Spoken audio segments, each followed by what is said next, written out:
3 years ago, I uploaded my first video to this YouTube channel because I wanted to answer one simple question for myself, and it was suggested that I share that answer with you. So in this video, we're going to take a look at that original question, and we're going to talk about the journey since then and how crazy things have gotten in the meadow. And the funny thing is, it was a really simple question, and I uploaded that video and then I went away to have shoulder surgery. And since then, things have kind of gotten out of control.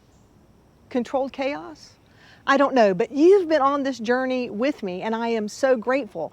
And we've been able to do some cool stuff together. So, what was that original question? Which is better, a Birdie's raised garden bed or a Vego garden raised garden bed? Now, if you watched that original video, you'll remember that there used to be the Birdie's right there, but actually that has moved now.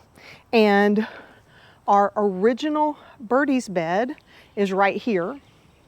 This is a second Vego bed, and the original Vego bed is right over here. So down in the comments, if you have questions or specific things you want to know about the beds, I'll be happy to answer that. But today I'm going to go over just a couple of things, and then we're going to take a look around at the rest of the meadow. Now, you may remember some of the questions I had were like, will those screws in every other panel make a difference in the sturdiness of the bed? Is it still going to look good in a few years? Will I be able to garden in it? Does it have food safe paint? Well, the interesting thing is, in 3 years, both brands have continued to make improvements and innovations that have been kind of fun to watch.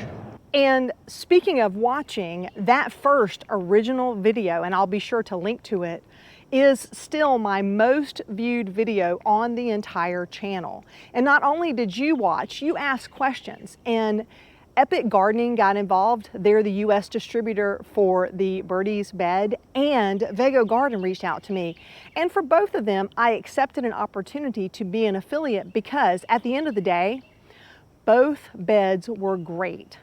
And while I liked the Birdie's beds more, I also see a lot of innovation, and I still feel this way 3 years later, that Vego did that, or Vego, I've learned to try to say it the right way now, that Vego has made through the years. That's been really kind of fun to watch too. They have rolling planters, they have some wicking systems and things like that that are just a little different and innovative. But for those first two beds, I paid for them myself.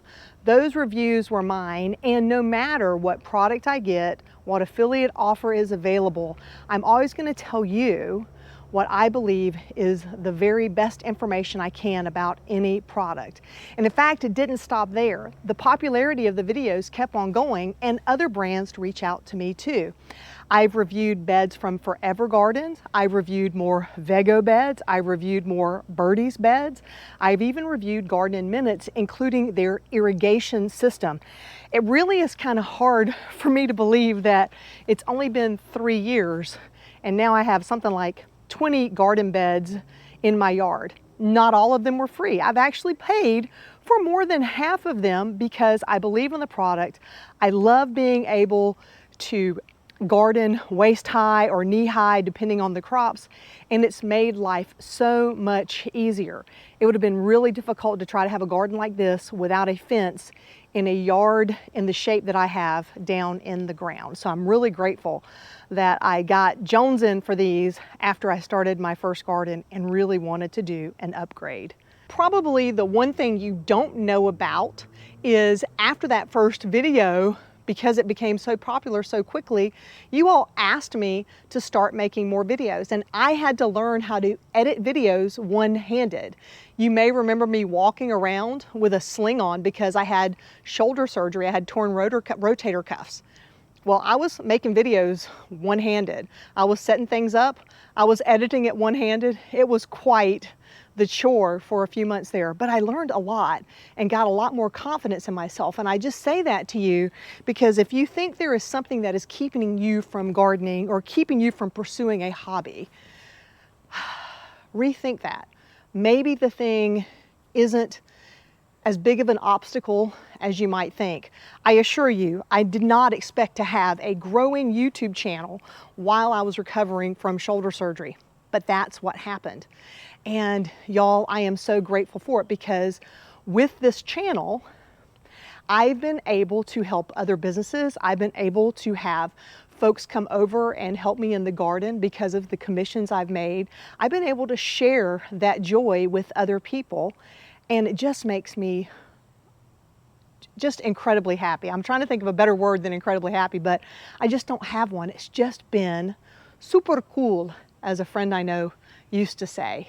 But before the garden beds started arriving, I had planted this fruit tree here. This is a peach tree. And then I planted this tiny little scrawny fig tree. In fact, when I brought this home, let me show you how big it was. And if you're looking at my garden right now and you're like, Michelle, it is a mess, I would agree with you 100%. But in November, I had unexpected hernia surgery, and then I had to recover from that. And then in February, I had a total knee replacement. And so taking care of the garden has not been something I have been able to do. But inch by inch, I'm slowly getting things done. In fact, I was able to do this little garden bed last weekend and get these tomatoes in. These are some Sweet 100 hybrid cherry tomatoes, and I've had them before and they're absolutely delicious. And I was able to get this bed cleaned out some. So I figure inch by inch, day by day, step by step, cane and all, I can get it done. I just don't have to do it all at once. And I can just be okay with everything not being perfect. I'm just embracing all of the imperfection there is. Just have to stop and show you. This is one of the first trees I planted here as well. This is a bottle brush. And on Saturday when I made a video, there were no flowers here, none. And look how beautiful it's already looking. I just saw a hummingbird fly by as I lifted the camera. I don't know if this camera is good enough to pick that up. And before the birdies bed arrived, this 4x8 cedar and galvanized panel bed we had made by someone local.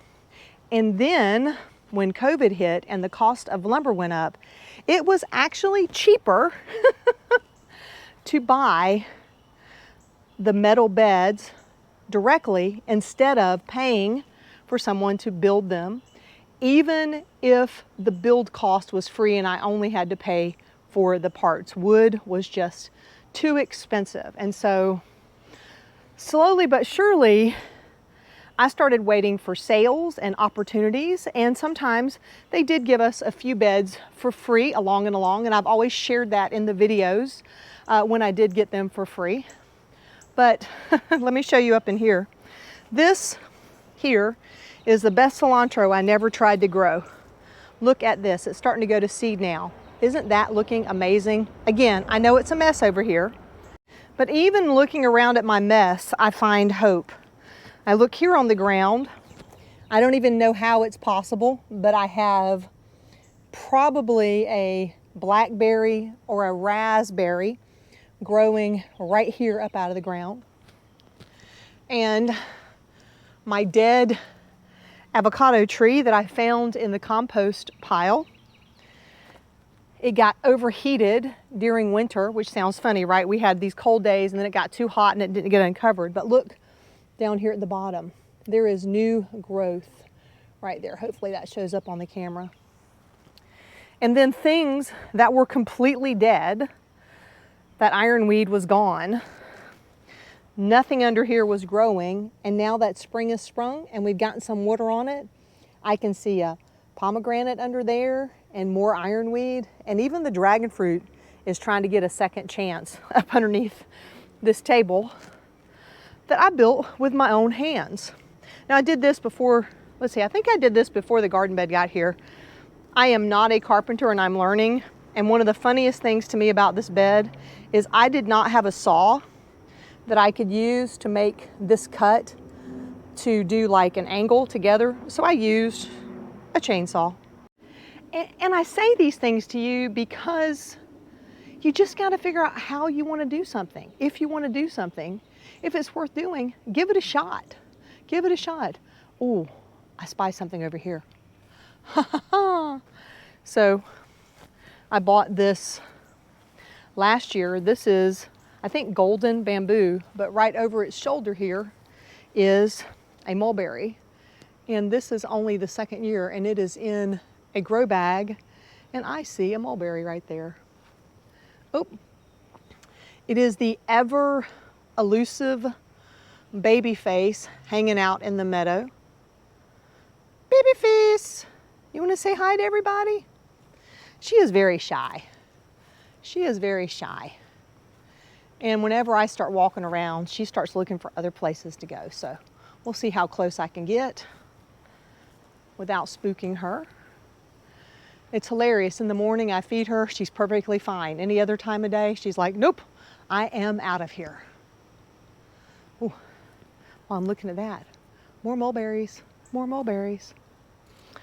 So after the explosion of the garden beds, you see there's even some up on the porch there, even these patio beds, I have just been trying to keep up and figure it out, because all of a sudden I've got a lot growing on here in the meadow. All kinds of fruit trees, fruit shrubs, those are blueberries there trying to finally grow. All kinds of things still in pots. I mean, it's definitely been an adventurous undertaking. And I gotta be honest, I really love it. Oh, I forgot, actually, this is one of the first trees I planted too. This elderberry right here. I picked it up at a native plant sale, and it was just a tiny, wee little thing, maybe about a foot tall. And here we are. This one has been in the ground just about 6 years. Looking lovely. And at some point, I added in some green stalks and a lot more fruit trees. I actually need to go around and do a new video about how many fruit trees we have here, because it is a lot. I can't even venture a guess, because we had some lost and we had some more come in. And then probably another one of my biggest and most proud projects was building this banana circle by myself. And now, what's so funny is this used to be the center of this banana circle. Now it is spread and grown out, and it's been pruned, but it's time to have a few more of these taken out. But it's all good, because we're just growing and learning here. And then I started testing out other kinds of beds, like this cedar bed from Epic Gardening, which is an easy to put together bed. Some of the bananas crashed into it and it still survived, which is good. In here we have sweet potatoes, and they are starting to come back after their winter rest. I can see some green popping up. It's time to get some more soil on this. I weeded this bed this morning. Again, a project at a time, a day at a time, getting these things done. I don't have to do it all at once. And I keep repeating that because, frankly, I'm the one that needs to hear it. Because it's really easy to start projects and then be like, oh, how am I ever going to get that done? And you just got to keep going. You just got to keep going. One question that I always like to answer, because I think it's interesting when you look at my yard, is like, why are all the garden beds off to the sides when you have all this beautiful yard in the middle? And really, it has a lot to do with this slope. You may be able to tell from here, sort of the downhill slope. The camera is level, but you can kind of see from behind the avocado tree down how the yard slopes. And so I decided we would take advantage of the water runoff between the houses to help keep the ground moist and help with some of the watering. I don't know how much, honestly, that really helps now that things are in these taller beds, but it was what I wanted to try. And clearly, it's worked out okay. I think down here we have what? That's 1, 2, 3, 4, 5, 6, 7, 8 garden beds here. 2 garden beds on the patio. That's 10. Out there makes 16 garden beds. 17, 18, 19, 20 garden beds in use in the yard now. And I have 2 more right there that are destined for greatness. They're actually going to be out over here in my native garden pretty soon. I am losing daylight fast, so I really just wanted to take a minute really and kind of show you what's been growing on here since we started this channel, and tell you how grateful I am and thankful I am that you stopped and watched one of my videos and you came back again and again and made this opportunity for me to find a way to do something that I love and share it with the world. If you want to see more of what's growing on here in the meadow, be sure to check out this video right over here. And until next time, my friends, remember to drink plenty of water, wear that high quality sunscreen, and as always, have a fantastic day.